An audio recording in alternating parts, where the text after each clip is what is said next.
Desde Caracas, Venezuela, hacemos el presente contacto para llevarles a ustedes de inmediato declaraciones del diputado Carlos Paparoni, acompañado por otros diputados de la fracción de la Mesa de la Unidad Democrática. Todo esto para tratar el tema de la crisis agroalimentaria y hacer unos planteamientos para buscarle la solución al tema del hambre en Venezuela. ¿Estamos listos? ¿Sí? Bueno, buenos días a todos. Hoy nos acompañan Edinson Ferrer, secretario de Organización de Primero Justicia, y quien ha estado coordinando lo que son las propuestas desde Primero Justicia a lo que es la Venezuela que comenzamos a construir. Nos acompaña la diputada María Beatriz Martínez, quien es miembro de la Comisión de Contraloría y además representa uno de los estados fundamentales y más importantes para lo que es la solución de la crisis, como lo es el Estado portuguesa, y el diputado Juan Requesén, quien además ha estado también coordinando parte de las labores que se han desarrollado en el tema humanitario en el Estado Táchira. Nosotros llegamos aquí para hablar de los problemas de los venezolanos. Y desde Primero Justicia tenemos el compromiso no solamente de representar a los venezolanos, sino de comenzar a hablar de la solución de las crisis que hoy atraviesa nuestro país. Hoy, cuando estamos a pocos días de iniciar el ciclo de siembra más importante del año y cuando vemos que apenas tenemos el 10% del abono necesario para nuestra producción. Hoy, cuando hay millones de venezolanos que están buscando comida en la basura y vemos que el gobierno de Maduro no solo no está en la capacidad de solucionar el problema, sino además tampoco le interesa solucionar la crisis que hoy estamos viviendo los venezolanos. Queremos fijar postura desde Primero Justicia y decirle a todas las madres que hoy ven a sus hijos perder peso, a todos esos chamos que no están yendo a clase simplemente porque no tienen comida, a todos los que están buscando comida en la basura, que estamos con ustedes, que conocemos el sufrimiento, que lo padecemos, pero además decirles que ese sufrimiento nosotros tenemos cómo solucionarlo. Decirle a los productores venezolanos, a esos que siguen apostando en Venezuela, que siguen cultivando sus tierras, a pesar de no contar con insumos, a pesar de lidiar con los robos o con lo que son los intentos por parte del gobierno de quitarle su producción, que son ustedes la solución. Y que con ustedes trabajando y que siga así, nosotros podremos tener el orgullo de decir que lo hecho en Venezuela fue lo que solucionó la crisis más importante que ha vivido en nuestro año.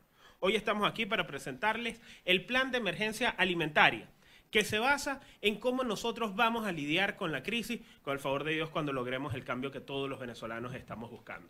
Este cambio, o se trata de solventar la emergencia agroalimentaria a través de 3 estrategias fundamentales que deben desarrollarse en paralelo. La primera es atender a la población más vulnerable del país. Miren, es ayudar a los más necesitados.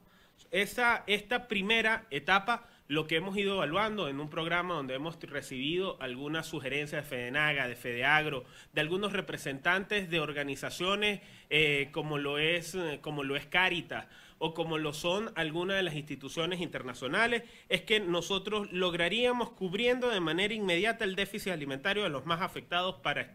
Para esto es necesario la ayuda humanitaria. Es decir, hoy uno de los problemas o de las complejidades más grandes que tiene la crisis alimentaria en Venezuela es que nuestra producción nacional, si hoy tuviéramos todos los insumos, no veríamos ningún tipo no podríamos tener ninguna solución al corto plazo. En menos de 8 meses no veríamos ningún tipo de solución. Por eso hemos hablado que la ayuda humanitaria es fundamental, que la distribución se haría a través del apoyo de organizaciones internacionales dedicadas a este tipo de emergencia. La reactivación, o que se haría a través de la reactivación de los 26.000 comedores escolares, de los cuales hoy apenas están abiertos un poco menos de 11.000 comedores como tal, de los hospitales, de los comedores escolares y de los comedores hospitalarios esencialmente. Priorizando el consumo de complementos nutricionales, hipercalóricos, proteína y sobre todo lo que es educación alimentaria. La meta inicial de esta primera estrategia o de esta primera etapa sería atender o sería beneficiar aproximadamente a unos 849.300 estudiantes, unos 331.400 niños que estén en edad de lactancia, unos 130.000 mujeres embarazadas y unos 3 millones de venezolanos en pobreza crítica, que son los mismos venezolanos que hoy estamos viendo cómo buscan comida en la basura. Esto es un aproximado del 13.90% de la población venezolana.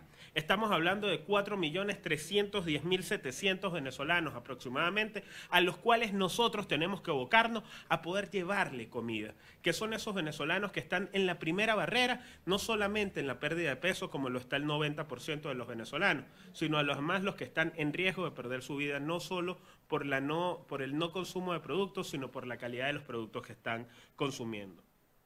El segundo y lo más importante es la recuperación de nuestra producción nacional. Es reactivar los sistemas agrícolas, pecuarios, pesqueros y agroindustriales en nuestro país. Aquí nosotros necesitamos empezar a hablar de lo que es la cooperación internacional. Si bien es cierto y es conocido, lo explicaba no solo el profesor José Guerra, sino algunos otros diputados, que Venezuela hoy no cuenta con los suficientes recursos para reactivar el campo. Que para reactivar el campo este año nosotros necesitaríamos aproximadamente entre 17.000 millones y unos 22.000 millones de dólares como tal, los cuales no están en las arcas venezolanas, por eso es que nosotros necesitamos la cooperación internacional. Que es sencillo, lo que se basa es lograr convenios a través de préstamos en base a insumos agrícolas, es decir, semillas, tecnología, maquinaria, y que esta cooperación internacional sea cancelada con el mismo insumo. Poníamos siempre como ejemplo el caso de Argentina. Argentina es un exportador de soya. Si Argentina a nosotros nos da X cantidad de insumos para producir soya, que es alimento animal, que es proteína vegetal para el alimento animal, nosotros pudiéramos pagar esa misma cantidad con lo que es la producción, con el producto terminado de la soya. Es empezar a través de la cooperación internacional la importación de insumos como agroquímicos, semillas, medicina veterinaria requeridas para todo lo que es nuestra producción nacional. Es también a través de la cooperación internacional que nosotros comencemos la importación de repuestos, maquinaria y otros activos que sean requeridos. En este país no entran repuestos ni grandes maquinarias agrícolas desde el año 2008. Nosotros tenemos hoy por hoy el parque o lo que es, el parque no solo automotor, sino el parque en maquinaria más viejo, más longevo de toda América Latina. Nosotros estamos hablando que el 80%, 8 de cada 10 tractores, para que ustedes se imaginen, ya pasó su vida útil en lo que es Venezuela. Es implementar las medidas necesarias para implementar los créditos agrícolas hacia lo que son los productores y que estos créditos vayan hacia allá. Es que se entienda cómo funciona el campo venezolano. Es incentivar el desarrollo de rubros de ciclos cortos. Esto esencialmente son pollos, hortalizas, huevos, cerdo, ovino. La leche, aunque no es un rubro de ciclo corto, nosotros pudiéramos ver repuntes importantes en menos de 4 meses. Esto con la finalidad de que cualquier venezolano cuando vaya al mercado, si bien no pueda conseguir carne, por lo menos consiga una opción para poder alimentarse. Para que tenga una opción en los primeros 8 meses del año, a partir del día cero, a partir de cuando nosotros podamos comenzar a estipular, pero además a ejercer lo que es este plan. Es hablar de garantizar la seguridad jurídica y la seguridad personal. Es que en este país que sepa el productor que está en el campo trabajando, que está en el campo labrando, que está dejando su vida pegada para poder generar comida hacia las grandes ciudades, que aquí no existirá nadie con el poder de poder llegar a quitarle sus reses, a quitarle su finca, que va a ser protegido por el Estado venezolano en vez de ser perseguido por el Estado. Y la seguridad personal, que cualquier productor pueda ir a su tierra, puede ir a verificar su finca sin tener el miedo de que va a ser secuestrado, de que va a ser robado o de que tenga alguien que le esté cobrando para poder desarrollar su trabajo. Y hablar de algo fundamental. Cuando nosotros revisamos la parte, lo más complejo de este plan es justamente la parte operativa. Cómo nosotros podemos operar y que esto se lleve a realidad. Hay una realidad hoy y por eso nosotros estipulamos la tercera estrategia, que es el manejo de puertos y de aduanas. ¿Por qué hablamos de los puertos y aduanas? Este gobierno destrozó nuestro sistema portuario. Este gobierno no solamente lo destrozó, sino hoy una de las cosas que estamos viendo es que no tenemos la capacidad para recibir ni alimentos ni insumos. Que hoy, en estos momentos, en Puerto Cabello tienen que escoger si descargan abono o si descargan maíz blanco, que es la materia prima para nuestras arepas. Que en este momento, porque están dañados los sistemas de bandas de transporte en Puerto Cabello, un barco de 30.000 toneladas que en otrora o en cualquier puerto del mundo se descarga en 2 días, en Venezuela tardamos entre 30 y 40 días para poder descargarlo. Es por eso que necesitamos la cooperación de países aliados, pero además de países vecinos como Colombia, de que a través de su sistema portuario y a través de su flota de transporte pesado, nosotros poder generar la distribución no solamente de insumos, no solamente de productos terminados, sino también de la ayuda humanitaria para que sea distribuida en lo que es el país. Mire, Esto son, en grosso modo, las tres estrategias que nosotros hemos ido desarrollando desde Primero Justicia, con la participación y el trabajo de diferentes diputados de diferentes sitios del país, que seguimos discutiendo, que arrancamos una gira nacional justamente para recoger las propuestas que se estén haciendo en el país, que hemos mantenido reuniones y estamos abiertos a seguirlas sosteniendo con todo lo que son las organizaciones que se han dedicado a hablar, pero sobre todo a estudiar la crisis que hoy sobreviven los venezolanos para conseguir su solución. Aquí estamos pensando en Venezuela. Y lo más importante es que en la peor crisis que tiene Venezuela también podemos decirle que nosotros estamos presentando la solución de cómo lo podemos lograr. Que la única solución que tiene esta crisis a largo plazo es lo hecho en Venezuela, es la producción nacional. Que hoy más que nunca los venezolanos le pedimos al mundo no solo su solidaridad, no solo su ayuda, sino también la reciprocidad de muchísimos años de historia en la que Venezuela también estuvo al frente y también estuvo colaborando con el resto. Que nosotros podemos solventar la crisis humanitaria, la crisis alimentaria, y que desde Primero Justicia hay un compromiso fiel con los venezolanos de poder cambiar la realidad que hoy estamos viviendo. Muchas gracias.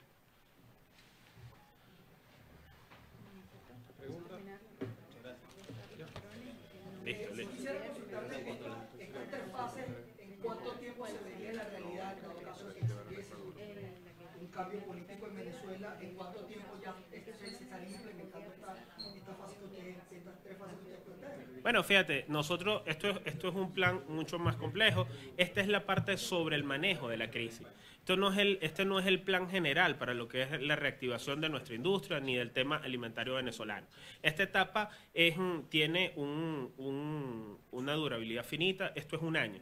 O sea, lo que ustedes han escuchado tiene una perdurabilidad de un año. Por eso hablamos solo de ciclos cortos. Es decir, poder proponer a producir este país rápidamente para que en menos de un año los venezolanos tengan alguna opción cuando van al mercado.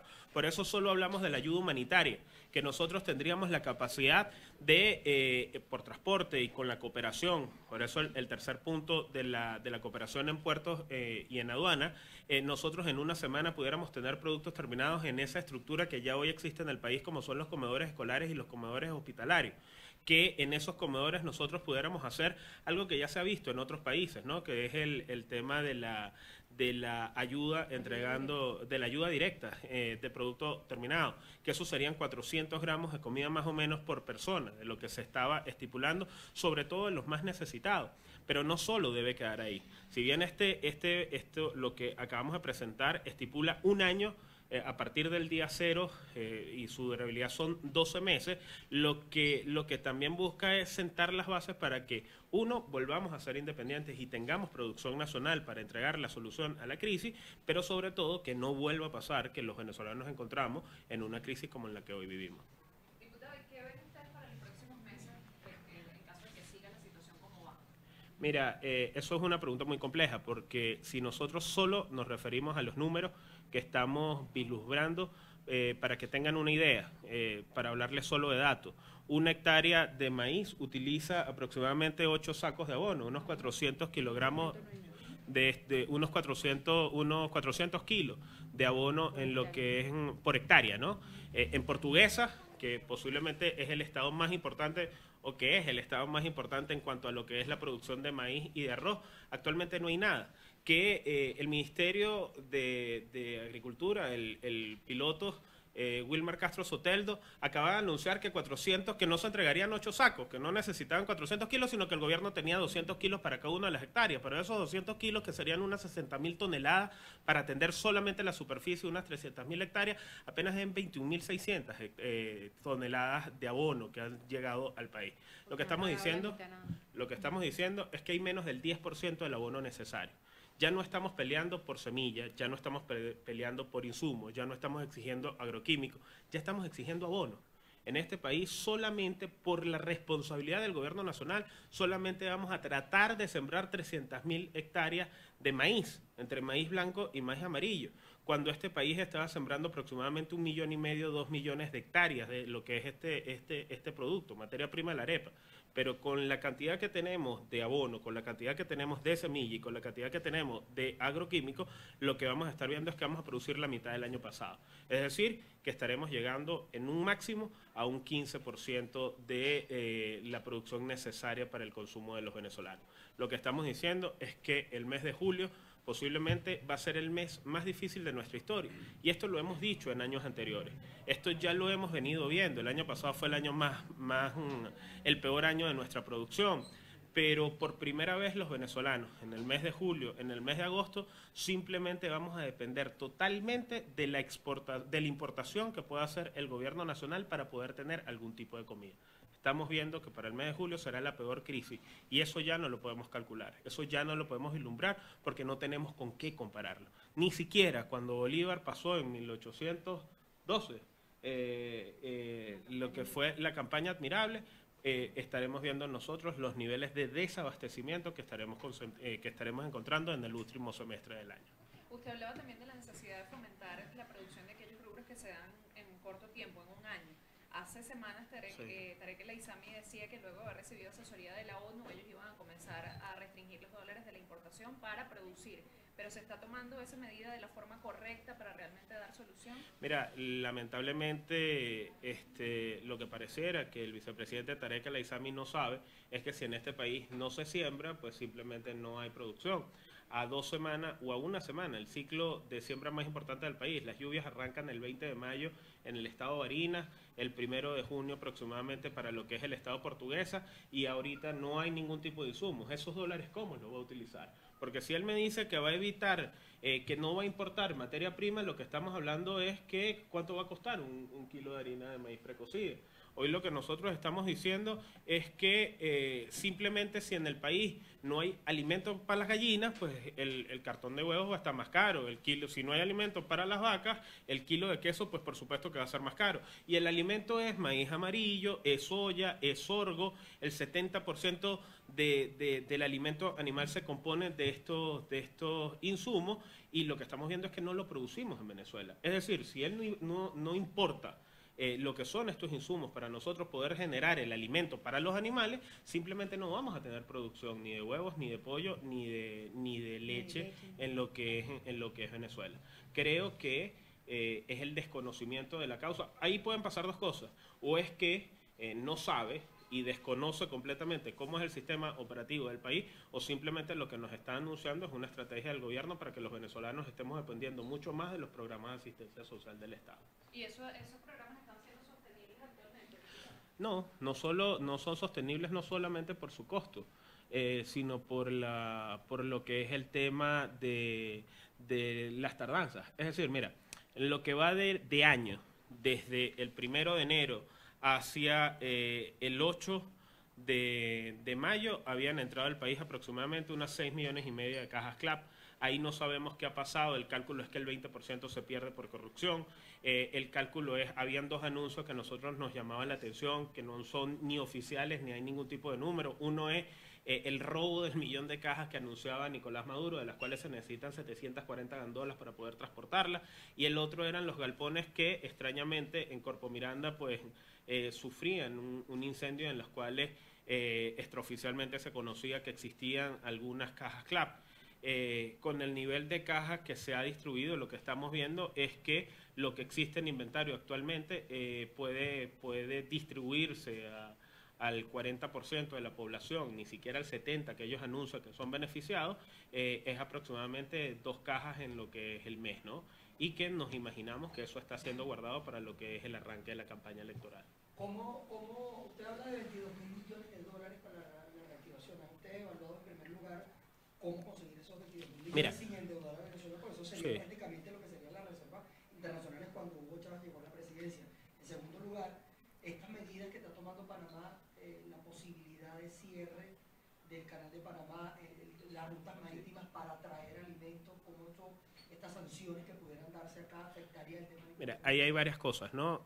Lo primero es saber que lo que es ayuda humanitaria por convenios internacionales no puede ser cobrada, que lo que estamos hablando es que el costo total de la ayuda humanitaria estaría oscilando, de lo que hemos presentado, por aproximadamente unos 5 meses, está oscilando entre unos 4.000 millones de dólares como tal, que además Venezuela tiene, no solo pudiera tener la forma de tener este dinero, sino además hay países del mundo que ya han dicho que están comprometidos para lo que es la solidaridad. De eso hay diferentes diputados que han estado realizando ese trabajo.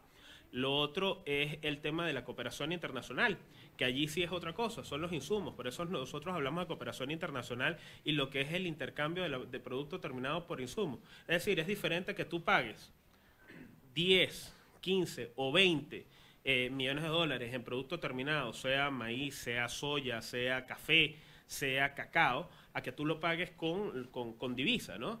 Y esto se logra en el ejemplo que poníamos, y usamos el mismo ejemplo porque es el primero que se viene a la mente, no por generar ningún tipo de compromiso. O sea, nosotros, Argentina, nos genera un préstamo de insumo para producir soya, y ellos que exportan soya, Venezuela pudiera estárselo pagando, podría estárselo condonando con lo que es producción de soya. Venezuela tiene una ventaja nada más por estar ubicado al norte del sur, de Sudamérica, de los cuales cualquier producto que salga de Venezuela tiene una reducción en el costo de envío aproximadamente desde el 10 al 17% de lo que es este costo. Entonces eso también sería algo apetecible para cualquier país del mundo. Y la tercera, el Canal de Panamá, creo que para 1977, en el convenio Carter, se estipulaba que, bueno, que no puede ser cerrado y que ni siquiera, bueno, no se ha vivido una guerra mundial desde ese entonces, pero en el convenio se estipula que no puede ser cerrado, ¿no? Como tal. Ni siquiera las navieras con banderas venezolanas. El problema no es que el Canal de Panamá se le cierre, el problema es que no hay buques venezolanos. Es decir, los únicos buques venezolanos que existen son los cargueros de petróleo. Y por una parte, y por la otra cada vez hay menos cargueros. Entonces creo que lo que debe preocuparnos los venezolanos no es que nuestros buques no puedan navegar, es que no produzcamos lo suficiente. Esencialmente es petróleo para que poder tener buques navegando y poder tener ingresos de divisa. Bien, escuchaban ustedes parte de las declaraciones que daba el diputado Carlos Paparoni, todo esto dando soluciones concretas a lo que ellos han asegurado es la crisis agroalimentaria que se vive en Venezuela. Han alertado sobre que los meses de julio y agosto serán los meses más críticos en materia alimentaria, ya que la escasez de alimentos se va a incrementar exponencialmente debido a que no se han hecho las compras necesarias y la tardanza, por supuesto, para que estos alimentos lleguen a Venezuela. 3 fases son las que ellos plantean dentro de estas soluciones. En primer lugar, la atención que se debe dar al sector más vulnerable, que ha sufrido los embates ya de casi un año en esta crisis agroalimentaria o de alimentos en Venezuela. También el tema de la reactivación de la producción nacional con cooperación internacional, y también todo lo que tiene que ver con el manejo eficaz de los puertos y aeropuertos en el país. Todo esto para salir y saliendo paulatina y sistemáticamente de la economía de puertos que asegura Carlos Paparoni existe en Venezuela. Desde Caracas, Venezuela, soy Manuel Fajardo y esto es FPI TV.